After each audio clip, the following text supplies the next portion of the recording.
করো? কিছু না, তুমি? এই তো একটু মেকআপ করতেছি। তোমার তো মেকআপ দরকার নাই, রেডি। তোমার তো প্লাস্টিক সার্জারি দরকার।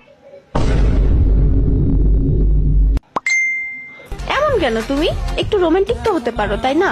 সামিরার বিএফ ওকে ডেইলি চুমা দেয়, তোমার কি একটুও মন চায় না? মন তো আমারও চায়, কিন্তু সামিরা তো রাজি হয় না। তার বাচ্চা। ভালো কথা, আজকে কি হয়েছে জানো? না। স্কুলে আব্বুর সামনে মুখ দিয়ে কুত্তার বাচ্চা বের হয়ে গেছে। কি? কুত্তা তোমার মুখের ভিতর গেল কিভাবে? আল্লাহ, মানে তুমি কি কখনো সিরিয়াস হবে না? বিয়ে নিয়ে তো ভাবো। ইমাজিন আমাদের একদিন বিয়ে হবে। আমার তো একদিন বিয়ে হবে, তোমারটা জানি না। আরে ধুর, ভাবো না একদিন আমাদের বিয়ে হবে, তুমি জামাই সাজে আসবে আমাকে নিতে, আমার বান্ধবীরা তোমাকে টাকার জন্য আটকাবে। কেন? তোমার বান্ধবীরা কি হিজড়ে?